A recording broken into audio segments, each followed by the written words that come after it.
Okay? Starbucks ads, I saw two of them on Full Breakdown. When Brian tells TMZ, it's a totally bogus story. There are only a few people in their world that can actually verify whether or not a story like this is true, and I can tell you with absolute certainty it's not. This person is trying to claim this is the true perfect example of someone with selfish motives that does not care about the negatively affecting a parent-child relationship.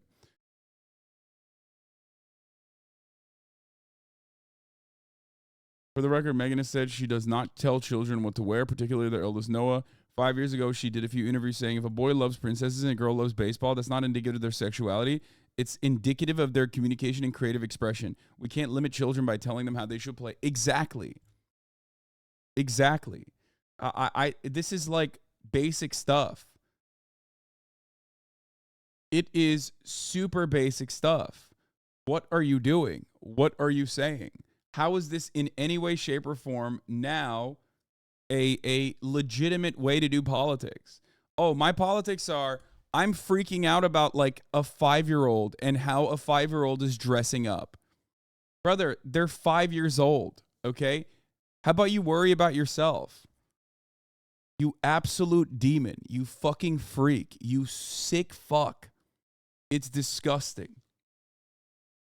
It's actually disgusting. It is so unacceptable, and it sucks that there are people.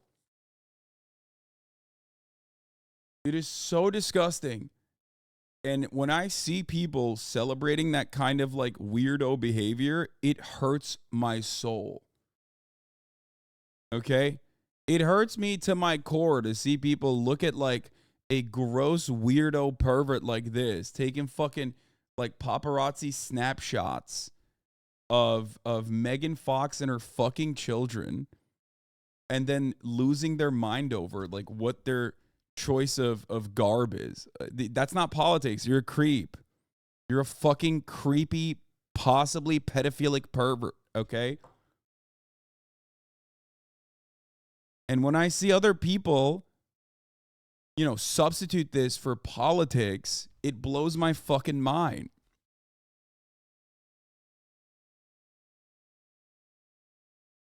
I don't like how obsessive and creepy conservatives are about children, especially other people's children. Like, not even their own children. Half of these dudes don't have children.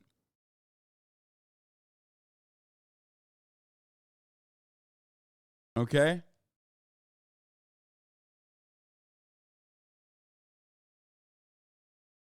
Most of these people don't have children. Some of them are not even allowed to be physically near children. Okay? And the ones that do have children actually fucking homeschool their children anyway, so they can be bigoted little shits just like them and like permanently brick those kids' brains. So what's it to you, man? What happened to live and let live, you dumb fuck? I don't know. This shit is like so frustrating. Right-wingers obviously will never in a million years genuinely say, this is what we care about, because they're too pussy to fucking openly admit it, okay? Because the ones that do openly admit their politics and their personal disdain for the LGBT community or whatever and what they want to do to gay people and trans people are usually cast aside, which is why they have to use dog whistles and they have to use like points of contention that no one can get mad at. It's the when did you start beating your wife or when did you stop beating your wife defense? You know what I mean? There's a hidden premise there. We need to save our children, or we need to, stop. We need to save these kids. We need to get them away from them, is a cowardly way to hide the truth of what your personal disdain is for the LGBT community. And it has a hidden faulty premise, a completely ridiculous premise that children, one, can be turned gay, and two, they can be turned gay by recognizing the existence of like gay and trans people in society. And three, children can be turned gay by seeing, gay people in the wild And also, if they are able to be turned gay, that's somehow a bad thing. All three of these hidden premises are so perfectly captured in the let's leave kids out of this kind of dog whistle. Okay? That's why it's very frustrating to see so many people willingly or unwillingly champion this cause. Like Sneeko and EDP have talked against trans people and have said that we must save our children. I mean, Sneeko is a fan of the movie Cuties and also has literally just last week been caught on camera openly flirting with someone who was underage, where he asked, alongside another fucking gross weirdo, exactly how underage are you? Okay? The girls were 14 years old. And now he's talking about like how the LGBT community are fucking groomers and pedophiles. EDP, everybody knows at this point, is a very famous pedophile. One of the most famous pedophiles out there. EDP also talks about how trans people are grooming our children and we have to save our children. It's like, that shows you everything you need to know about this movement. It's like people who are quite literally pedophiles, like actual pedophiles, trying to shift the blame away at some invisible enemy, hoping that the broader audience doesn't recognize that they are the real pedophiles. If we want to save our children, we need to make sure that they stay the fuck away from you two, dumbass. Yeah, he said, well, how underage are you when these two girls, I think it was like on Omegle or whatever, these two girls that him and John Zerger were talking to said that they were underage. And he, I quote, said, well, how underage are you?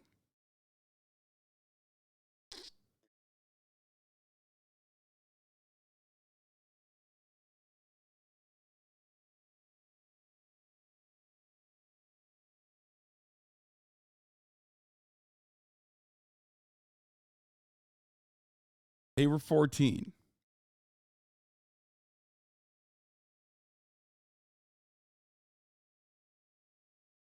This. You guys look like you voted for Joe Biden. No, don't say that. Actually, we would make a great double date. I like you on the left, and I think Zerka likes the girl on the right. They're both on the left. What up, girls? I want to kiss you guys. How old are you? What the Oh, fuck? I got that white bitch smiling. Let's go. Stop. How old are you guys? Underage. Well, Oh. you just Like, yeah. like how underage though? Like your birthday's next week type shit? Like, we can't go to Starbucks, white bitch? And I will be turning 15 in a month. Change my state of mind. Ladies and gentlemen, So hard to find. we got him.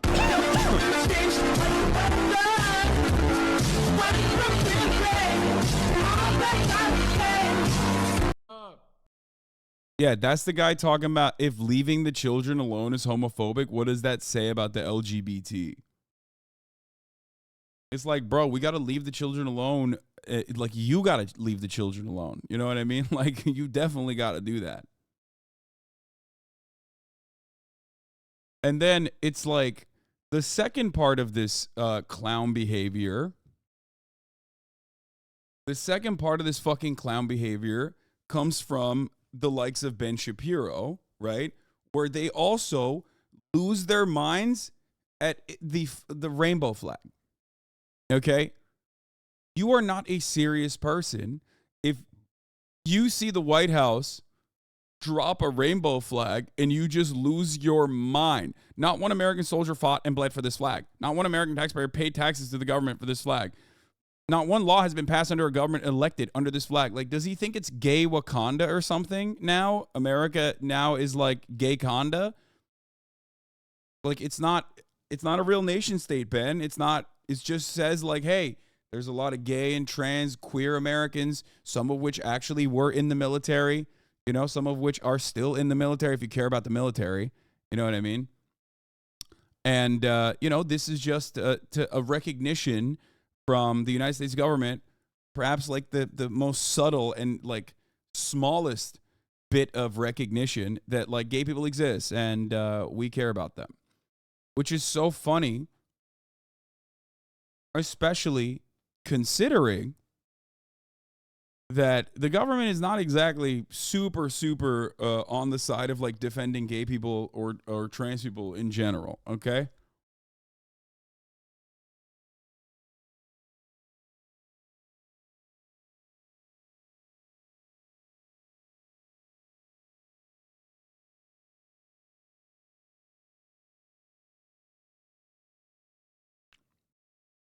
It's just so strange. Like, this is not politics, man. You're just fucking crying about some dumb shit. I'm sorry. You're an unserious person and you are not fit to live in modern society. If you have an aneurysm when you see a rainbow colored flag, you are not fit for this world. Okay? Yeah, Mighty Keith was trying to understand what was going on with the Nick Merckx thing. Okay? For example, shit like this. How is the conversation? How does this help at all? I've seen this type of back and forth the entire time on both sides when researching the Nick Merckx drama. Shit like this should be called out and removed so we can have an actual discussion. Unit 03 says 2 snowflakes, lol, Tim the Cry Man and Cry Merckx. And this guy says, okay, groomer. So first of all, I'll just say it's not, I think that it definitely holds a lot more weight when you're calling someone a fucking groomer versus saying that someone is a snowflake. Okay, but typical blue checkmark guy says, okay, groomer, immediately 500 likes. I said, Republicans have effectively lowered discourse to screaming groomer at anyone who defends LGBT existence. And this guy immediately proves my point by saying something a groomer would say.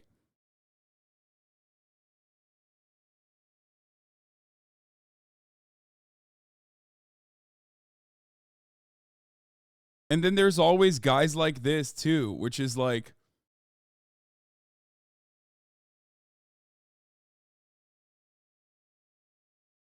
Activision also removed Tim the Tatman's bundle from the game. At Tim's request, we have removed the Tim the Tatman operator bundle from the Modern Warfare 2 and the Warzone store, says Activision. Word has no meaning anymore? No, the word still has a meaning. That's why it's very frustrating to me when I get called a groomer or a pedophile by dudes who literally are pedophiles. Like, there are so many people. Like, I saw this the other day. I love clicking on the accounts of people when someone's like, oh, Hasan, you're a fucking groomer. And then I'll click on their account and it's like, I'm a lolly VTuber. I'm like, dude, I don't know if you know this, but like a normal person will look at me and then look at how you represent yourself and immediately recognize that you're literally a pedophile. Why are you a pedophile calling another person a pedophile for defending gay people? Like, it makes no sense. You're just dropping that while you're proudly calling yourself a lolly VTuber, man. It's so strange.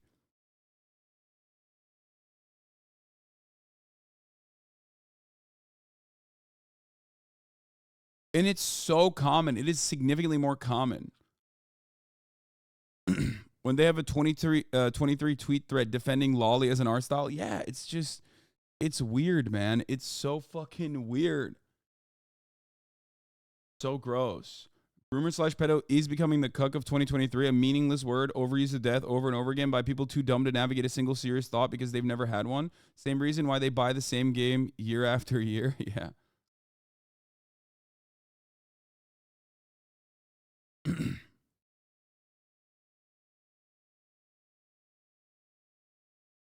It's weird because most VTubers are progressive and usually like you. I know. These are VTubers trying to make it. That's the difference. It's like not established VTubers.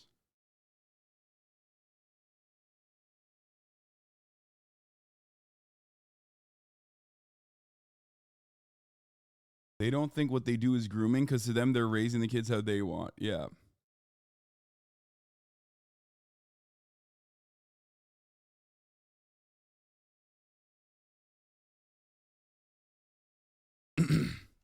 How often do we hear SJW anymore? It's because they've substituted SJW for groomer. That's what they say now. They're like, SJW is now meaningless, so let's just fucking call them groomers. Which is such a psychotic thing. Because, like, there's only two ways out of it. You don't hear woke. I mean, there's woke, too. People say woke all the time. But there's only two ways out of that discourse, okay?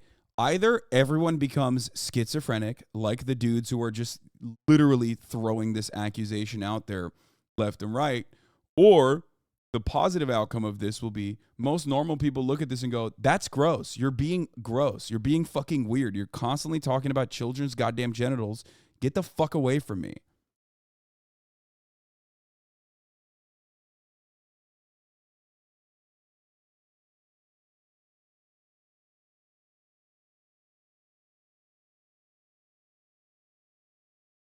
It's very weird, and it fucking sucks.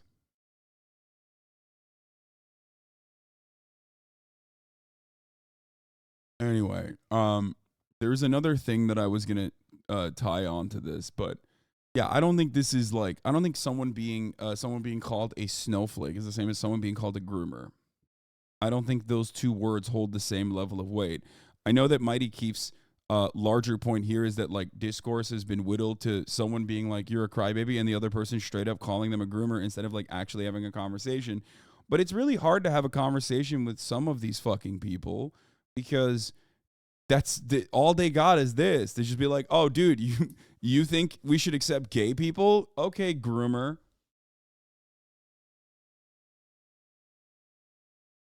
I mean, yeah, this is my take as well. If some rainbows can take down Western civilization, it wasn't meant to stand. Like, you're out of your fucking mind, dude.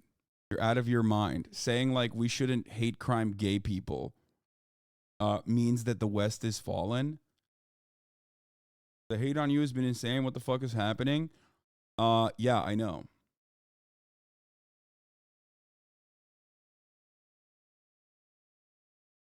I know. It's whatever. It's look. I didn't have a large audience back in the day, and I was getting this level of fucking hatred online. So at least now, there's still like a safe harbor. You know what I mean? There's still you know, there's still a place where you can get to where there's like an element of safety.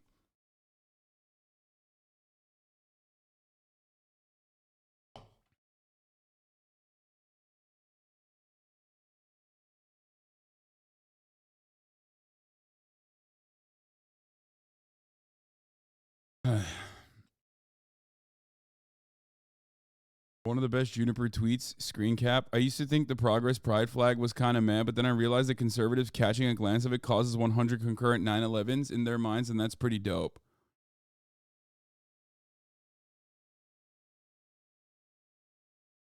I mean, yeah, that is it. I feel the same fucking way. Like, I love doing the ironic like homophobia jokes or the fucking ironic like I'm a foe jokes. And also I shit on rainbow capitalism quite fucking frequently on this broadcast. But god damn it, dude, it's become impossible. Conservatives fucking stole that from us. Okay? We can't even have like in-group jokes because they literally were just like, yeah, actually, no, we do want to kill fucking gay and trans people. Like, they need to be relegated back into the fucking darkest crevices of society because I can't handle the thought of like gay people and trans people existing and coexisting. Yeah, we can't even fucking do it. I can't even do like the Aiden Ross thing is like a great example of this, right? Like, for the month of June, as a brand, changed my profile picture to a rainbow color, and it's supposed to make fun of rainbow capitalism, and it's also supposed to show my disdain for rainbow capitalism in general, and it's supposed to be a double joke because like I'm a foe, right? I'm an LGBT foe because I don't really like the I'm an ally shit, right? It's whack, it's lame.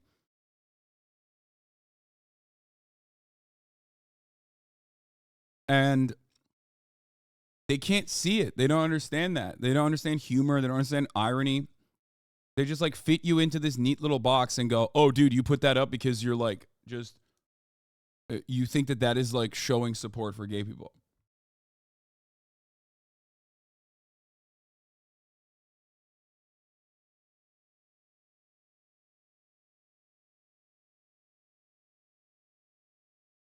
I remember you said back when Roe was overturned, the conversation was now massively going to shift to major LGBTQ hatred. Yeah.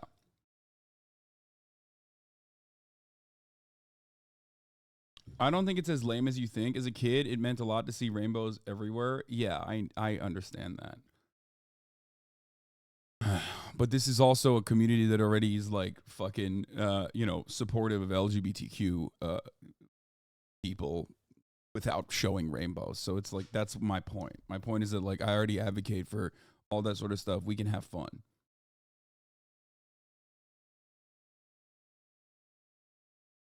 Anyway,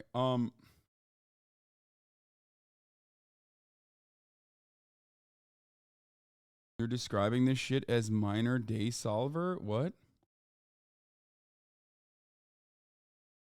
Yeah. That goes back to your point of charitability. They don't see the joke intentionally. Yeah. And here's the other side, right? What Donald Trump said yesterday,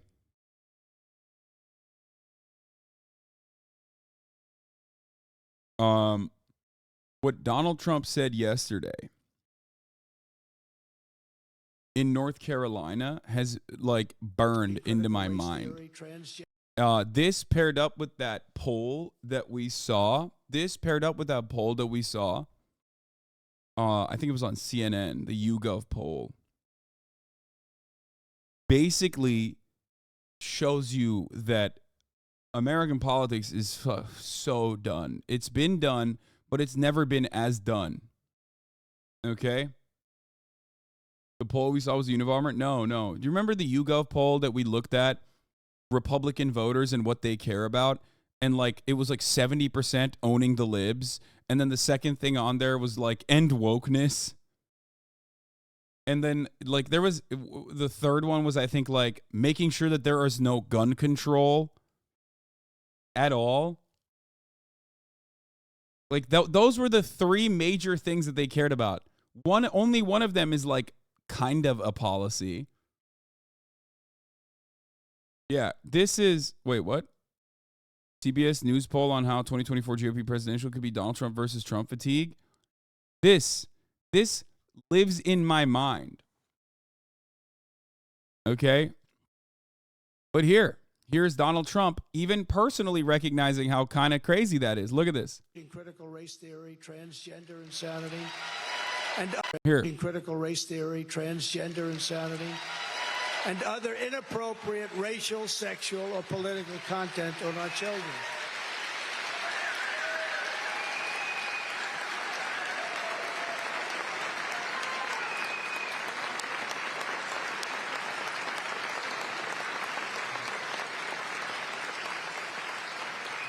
People are like standing up. I've never seen so many people with diabetes like use most of their remaining physical like use the remaining fucking power they have in their body to get up for that, because he said transgender. It's amazing how strongly people feel about that. You see, I'm talking about cutting taxes. People go like that. Talk about transgender. Everyone goes crazy. Who would have thought 5 years ago you didn't know what the hell it was? But one huh, who would have thought? Makes you think, right? Huh, that's interesting. How did that happen? It's so funny that he just says it outright. Okay? But the disgusting freaks, the pieces of shit in the audience don't even understand it. They're like, no, we are manipulated, actually. Thank you. But keep manipulating us, sir. All those hogs working their scratch-off ticket muscles.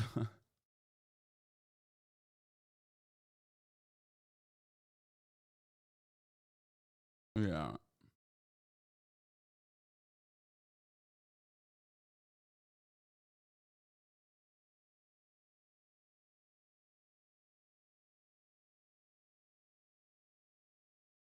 This is why DeSantis will never beat him. So few politicians have the courage to go up on stage and say it to their supporters' faces. Wow, this is the stupid shit you like? You eat this dumb shit up? That's nuts. It's true. He did do it. Nobody who wants to emulate him realizes that the core to Trump's appeal is his ability to neg his audience like they're a bookish woman at a bar and he's wearing a furry top hat. He does. He you can see the disdain he has for the largest part of his fucking base. Segregationist George Wallace said the same thing about building roads and good schools, but nobody caring until he shouted racial slurs. I know. This has been a very important part of the Republican Party's racial agitated propaganda for so many years, okay? That's the hilarious part about this, okay, is that it's not new. The subject matter changes, but the attacks are identical. And the more openly you say it, there's like a tightrope, basically.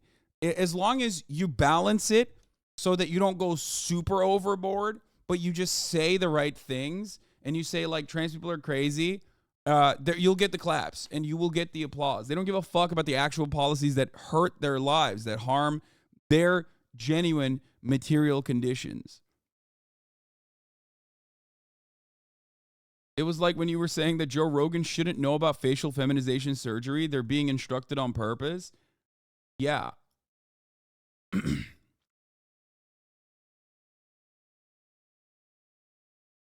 Why do you think no one brought up the groomer pedophile angle during the whole bathroom bill craze from a few years ago? Because the bathroom bill craze was a dud.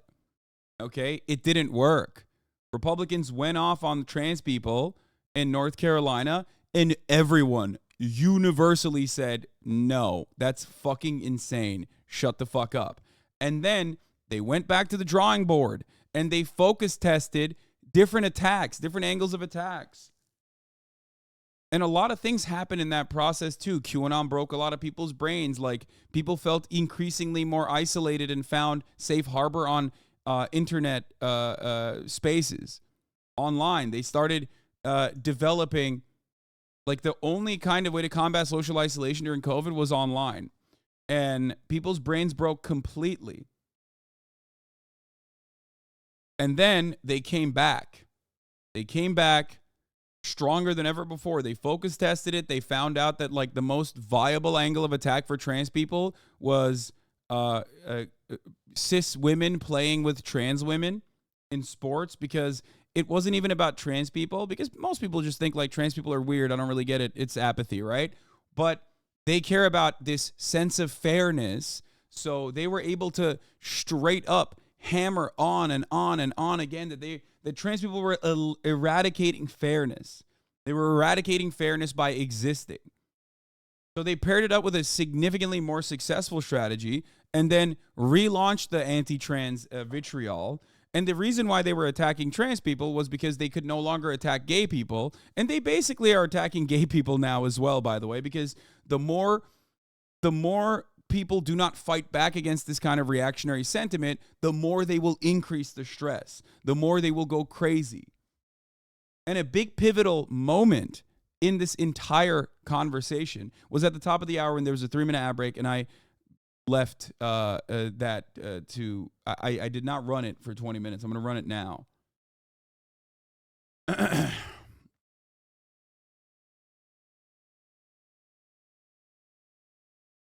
Okay, I'm gonna run the 3-minute ad break. You can subscribe or get gifted a sub if you want to avoid it. Here's the 3-minute ad break now.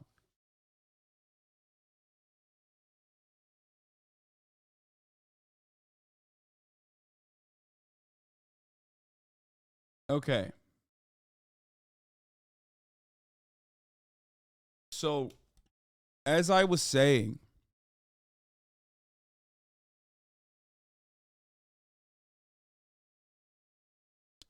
they basically did this. Hold on, I'll show you. Yeah, someone in the chat also pointed out. It's great.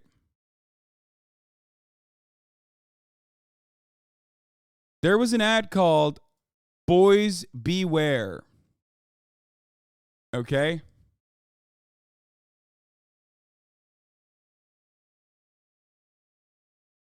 Here it is. All gays are pedophiles. Unfortunately, not quite a dead horse trope yet. Gay agenda. Somebody think of the children. This was, I believe, from 1961 or 1950s, if I'm not mistaken. If I can find the video, why do people hate you so much? Why do people hate you so much? What? What is this? Why are you showing me this? This person is Aiden Ross's manager, brother. Like, I think everyone wants him to do it, not gonna lie. Aiden just speaking for everybody. Yeah. Why? Like, why do you care about this? This was June 7th. You know what I mean? This is like so long ago. Who cares, man? You know, you can literally say I don't like what Megan Fox is doing to her children by letting them wear whatever the fuck they want and get more likes than this. So it doesn't matter, okay? Seeing something on Twitter with a lot of likes doesn't necessarily mean that this is like the genuine the genuinely held perspective of the broad majority of the public. Most people don't know who the fuck I am, okay?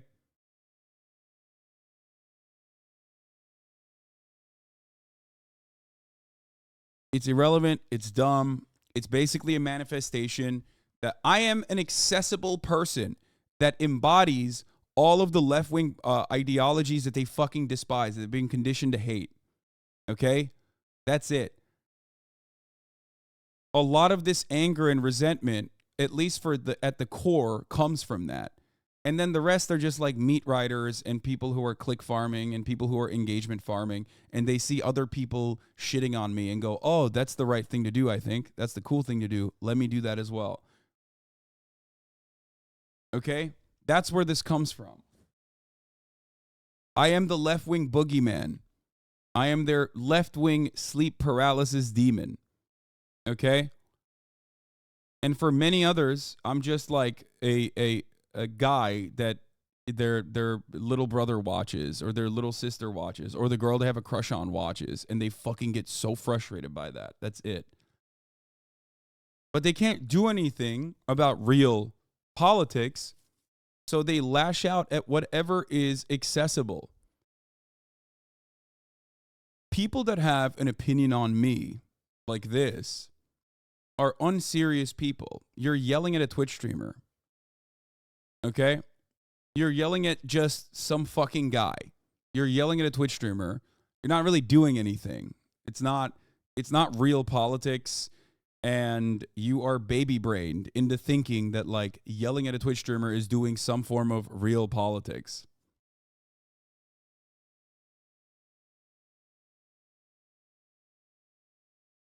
That's it. You're online. You're on Twitter. Go get a job.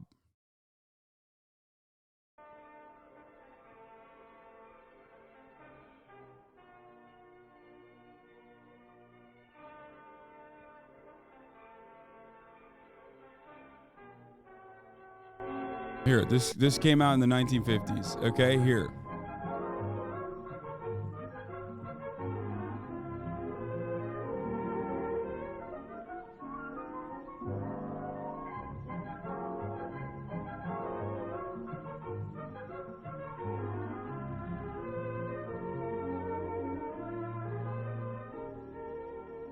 I'm Lieutenant Williams, a police officer attached to the Juvenile Division.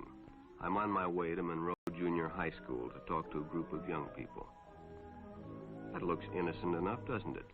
Lots of young people hitchhike. Seems like a good way to get from one place to another.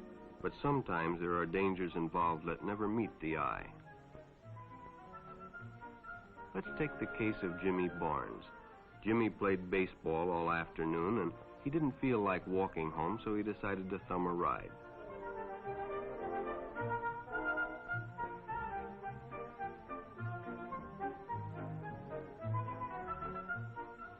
He'd done it 100 times before, and he didn't think anything was unusual when the driver struck up a friendly conversation. In fact, he seemed like a real nice guy. He asked Jimmy if he played baseball in the park often. Jimmy told him they practiced 3 times a week and played a rival group on Friday afternoon. The stranger was a good listener, too, and it only seemed minutes before they pulled up in front of Jimmy's house.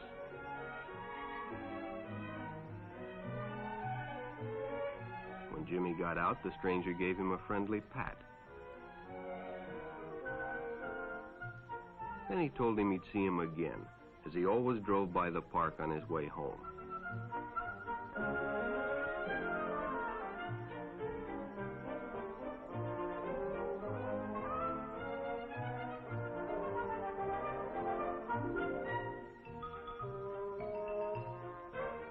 Sure enough, the following day when Jimmy finished playing ball, well, the man was there waiting.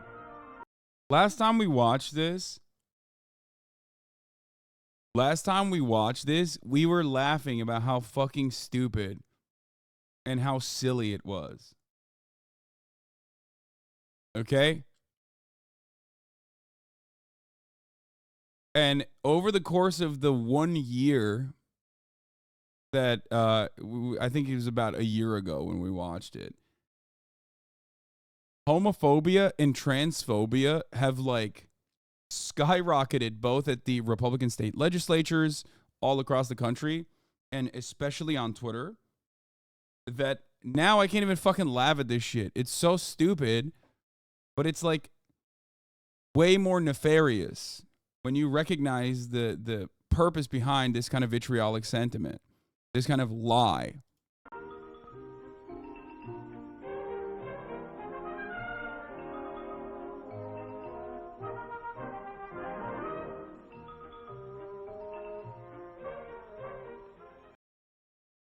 Hutch, some teachers are sneaking hormones to kids, hiding it from the parents. Puberty blockers are being advertised as reversible when they're very clearly not. Life-altering decisions are being made during vulnerable time in kids' life. Are you just missing this part? Brother, who's telling you these things and why do you believe it? Schools won't even give ibuprofen to a kid without the parents' approval. They do not have the legal authority to prescribe hormones or puberty blockers in the first place. That has to come from a doctor. Like, this guy is basically just saying, I'm insane, okay? I'm insane. I'm out of my mind. Hello. Listen to me. I am seeing demons where no such demons exist.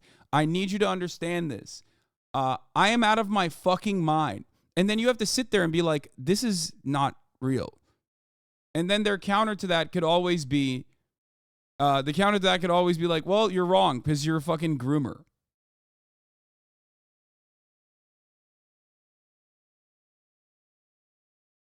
But when enough people, especially on a platform like Twitter, are schizophrenic, blinded by hatred, and basically hallucinating, it doesn't matter. It might as well be the truth. You know what I mean? You have to literally address it as though it is something that people legitimately believe, and you have to counter it.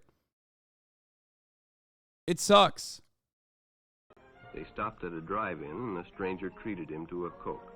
During their conversation, he told several off-color jokes, but Jimmy had heard others before, and, well, it made him feel big to so easily win the confidence of an older person.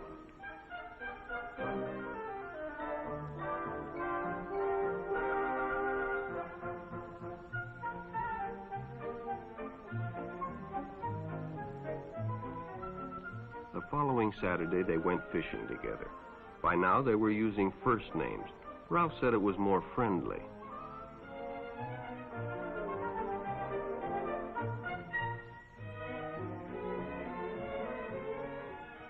Jimmy hadn't enjoyed himself so much in a long time.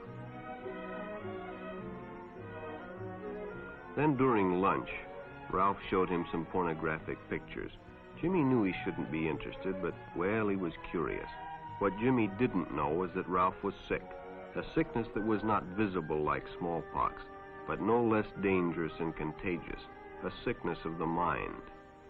You see, Ralph was a homosexual, a person who demands an intimate relationship Look at that. with members of their own sex. But by now, Jimmy felt a fondness for Ralph, and they continued to go places together. Ralph was generous and took Jimmy many interesting places and did many nice things for him. He bought presents and even gave him money, but payments were expected in return. You see, Jimmy hadn't recognized Ralph's approach soon enough. When Ralph first asked Jimmy to go fishing alone, he should have discussed it with his parents or teacher. Finally, Jimmy told his parents, and they reported it to the juvenile authorities. Ralph was arrested, and Jimmy was released on probation in the custody of his parents.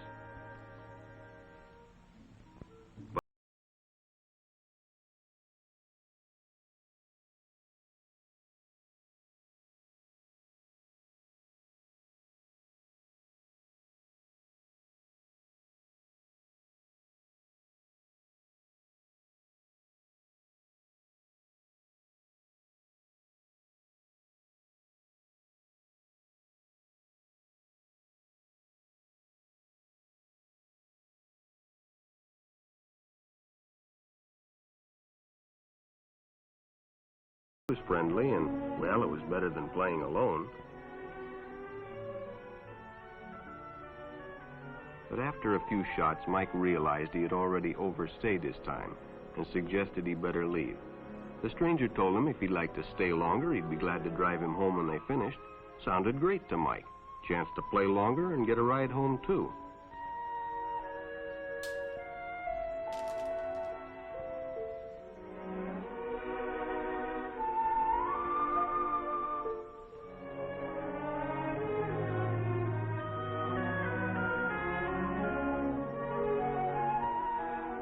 When they finished, the stranger told him he'd make a fine player someday if he got lots of practice.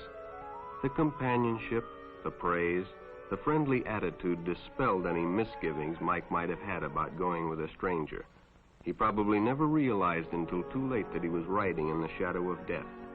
But sometime that evening, Mike Merrick traded his life for a newspaper headline.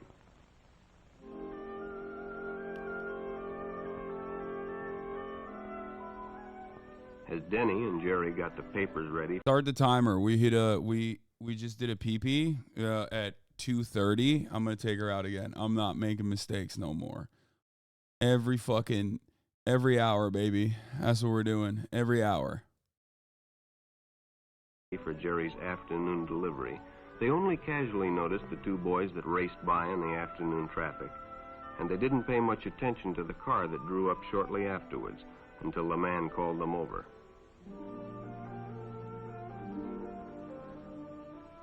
Had two boys been by on bicycles? The boys nodded they had. Could they recognize them if they saw them again? Well, then he guessed he could. Then hop in, the man said. Those are stolen bikes. Without giving it another thought, Denny got in and the car sped away. Jerry watched. He'd been told many times, if a friend got in a car with a stranger, to write down the license number. It didn't seem to apply, but, well, fortunately, he marked it down.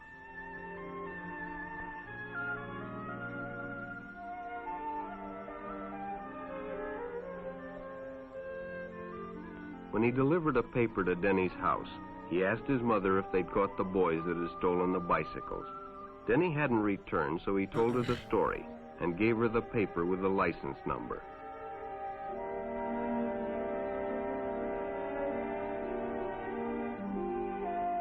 Being a careful parent, she decided to call the police. Jerry supplied the necessary information, and the stranger's car was quickly spotted. It was a good example of how important it is to always get the license number and description of any stranger who takes a young person off alone, no matter what they tell you.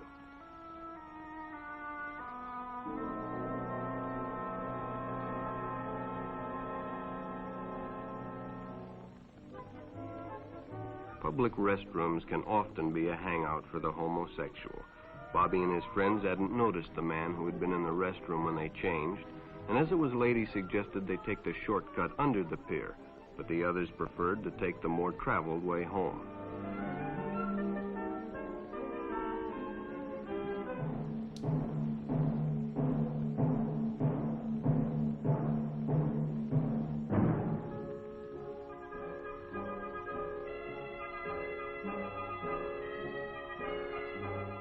When Bobby recognized the stranger as the man in the restroom, the shortcut under the pier didn't seem like a good idea at all.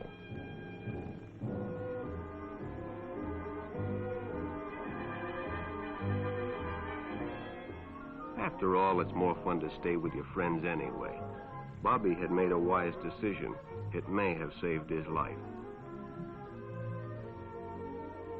The decision is always yours, and your whole future may depend on making the right one. So no matter where you meet a stranger, be careful if they are too friendly. if they try to win your confidence too quickly, and if they become overly personal. One never knows when the homosexual is about. He may appear normal, and it may be too late when you discover he is mentally ill. So keep with your group, and don't go off alone with strangers unless you have the permission of your parent or teacher.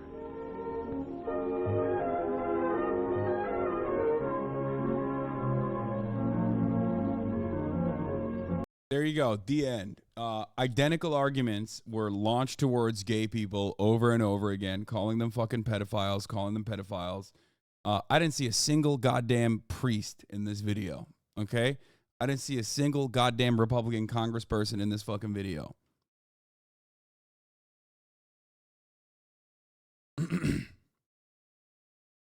And now they had to shelf this kind of rhetoric for a little bit because it was seen as like weird, gross, bigoted, because it had become normalized to be accepting of gay people in society. Okay?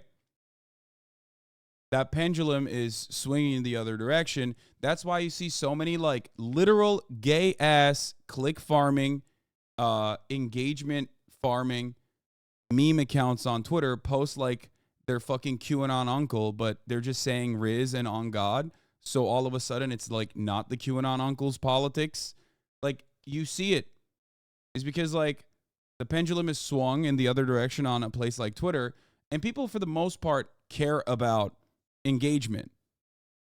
So they just kind of feed into that narrative.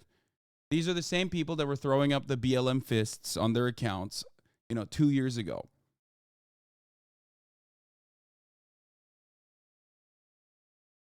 That's it. It's just all for clicks. Don't take it seriously. It's not the end of the world, okay?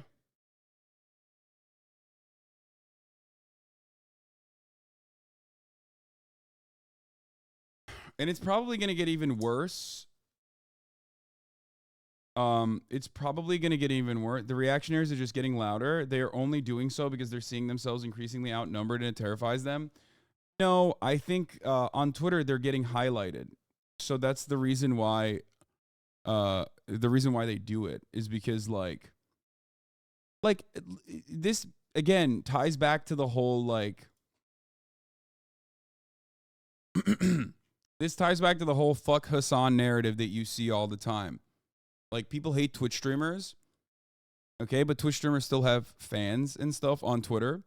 So they will just be like, oh, fuck Hasan. I don't like Hasan. Hasan is a fucking piece of shit. I hate him. It's like, why?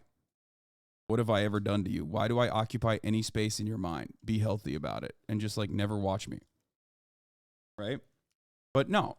The reason why they do it is because right-wing narratives are highlighted aggressively on reactionary narratives are highlighted aggressively, and I'm a manifestation of like all of the left-wing ideas that you might be afraid of.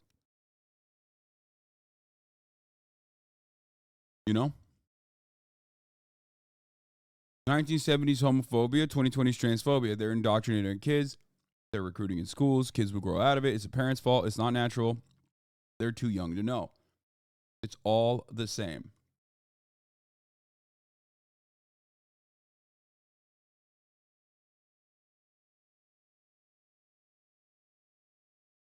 When the pathetic millionaire crybaby manbaby purchased Twitter for $44 billion and showed how willing and able he was to like form and shape the narrative on the platform that he purchased, I don't know why people did not assume that the platform in and of itself was not going to change. I mean, the guy is 100% a transphobe, He has a trans kid who wants nothing to do with him. He's the classic fucking parent who despises like this trans boogeyman because he wants to believe that like his kid wasn't trans, but instead was transified, transmogrified,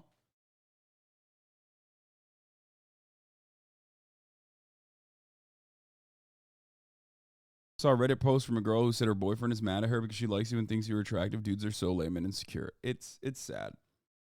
That's why it's like pure copium when dummies will say, I say this to get pussy. Like, no, I don't. Your mom would fuck me no matter what my politics are. Okay?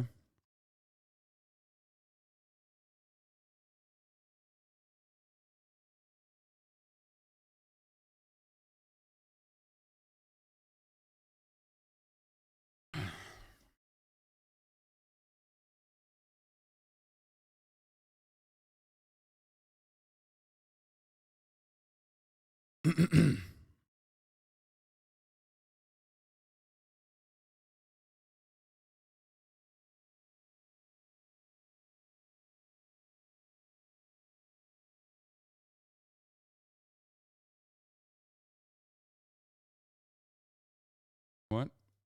You be talking about the Matt Walsh producer receiving gender affirming care in 22 minutes anytime soon. It directly contradicts your arguments when you were talking XQC, and I would love to get your opinion on it. Yeah, I don't believe that even for a second. Okay? The idea that, like, you're calling it gender affirming care and not like HRT or like, I don't know, whatever part of it immediately implies, first of all, I don't trust Matt Walsh as far as I can throw him. And I could probably toss him, but I certainly wouldn't be able to toss him that far. Okay? So that's number one. Number two, Matt Walsh has a producer who is an adult. Okay? So I would assume that, like, an adult could probably lie to a doctor and try to get some kind of surgery. Yeah. Because they committed medical fraud to get a diagnosis of gender dysphoria. Yeah, sick, man. Yeah, I told my... Yeah, I lied to my doctor about having symptoms of ADHD to get a fucking prescription for Vyvanse. Wow, look at the state of affairs now. You know what I mean? Okay, sick, got it. So that didn't tell me anything about the way that like the world of medicine works. It just told me that you lied to your doctor. That's all you did. They were misleading as fuck. Aaron covered it if you want to go in depth. Matt Walsh recently attacked Plume for providing gender-affirming care letters. His producer used a fake patient with fake medical details to do so, but he lies about what actually happened in the guidelines used.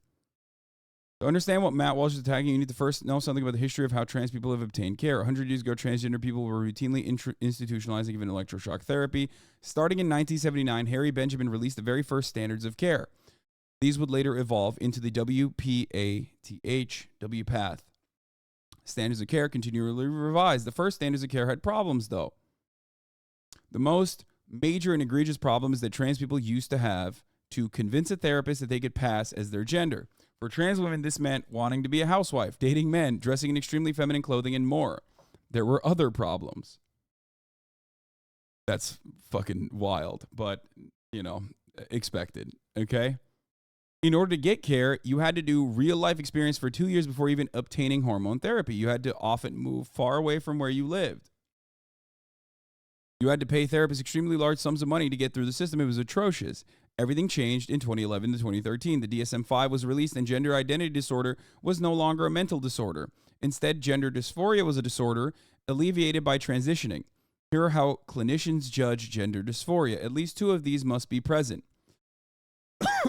A marked incongruence between one's experiencing expressed gender and natal gender for at least 6 months in duration as manifested by at least two of the following. A marked incongruence between one's experience/expressed gender and primary and or secondary sex characteristics, or in young adolescents, the anticipated secondary sex characteristics.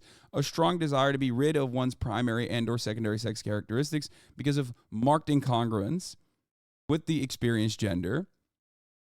A strong desire for the primary or secondary sex characteristics of the other gender. A strong desire to be of the other gender or some alternative gender different from one's designated gender.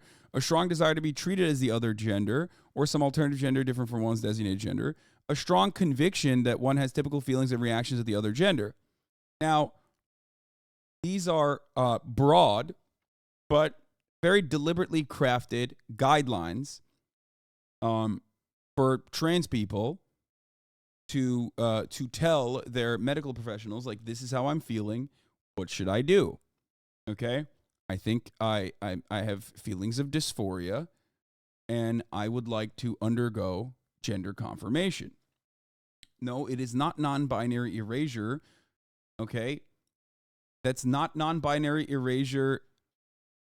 I don't think this is non-binary erasure. That's why they are broad in the same way that it says like secondary sex characteristics or alternative gender different from one's designated gender. Okay? No, don't say it is. It literally says alternative gender different from one's designated gender. D and E quite literally cover. God damn it, dude. Okay, non-binary people, fucking calm down for like 3 seconds.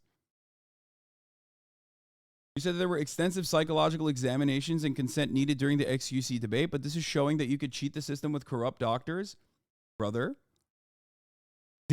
how do you think medical diagnoses surrounding psychological disorders work? I already gave you an example of how you could, quote unquote, cheat the system in an identical capacity. Okay? It's your inability to comprehend something. Of course,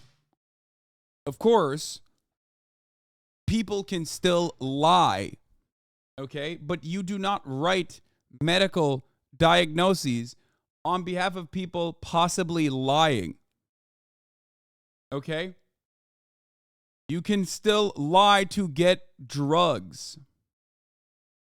Trinrec, thank you for the 5, get the subs. You can cheat the system, but rules are not written having people who are going to be gross abusers or cheaters of the system in mind when you have to make a utilitarian decision. Rules are written for the broad majority, okay? For the average person. Rules are not written for like people who are going to turn around and lie. That is an insane way to write rules. Like, what's the alternative? Just not offer gender care at all? Because what, Matt Walsh's producer lied about it? That would be insane. Like, we have strict protocols on giving people opiates, right?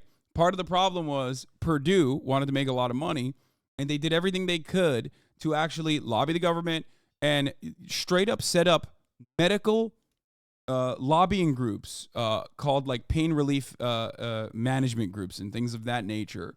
And they basically rewrote entire swaths of like medical research to shill more opiates, okay? And then obviously now there's more rules and restrictions surrounding that sort of thing because of the opiate crisis that we're under. Having said that, however, you could still lie to your doctor and get fucking opiates. You can still say, I have chronic back pain. Please give me something for this. And your doctor will still prescribe you an opiate. You want to know why? Because obviously it's still medicine. And you can't stop people from taking medicine, especially when people do truly have chronic pain. And the notion can never be that this person is lying to me. Now, opiates, at least as far as I understand it, can be fun. HRT, on the other hand, is not recreational. There is no recreational use for gender confirmation. I don't think anyone is transing themselves for the funsies or for the lulz, okay?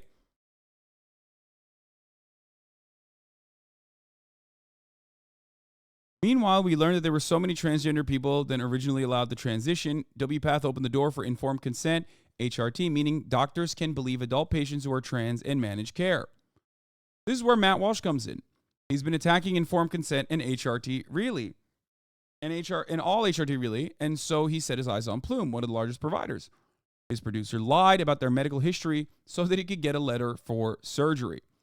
Walsh produces what he claims is a damning piece of evidence. The patient marks down that they have not experienced dysphoria for 6 months. Indeed, this is a requirement. This is a clever sleight of hand, though. It doesn't say what he presents to say. We actually learned in the letter provided that Walsh is leaving many things out. The most important things being left out is that the patient claims to have been living as their gender identity for 6 years and has been on hormones for 2 years. Wow, that's brilliant. I can't believe it. You mean to tell me that Matt Walsh's producer lied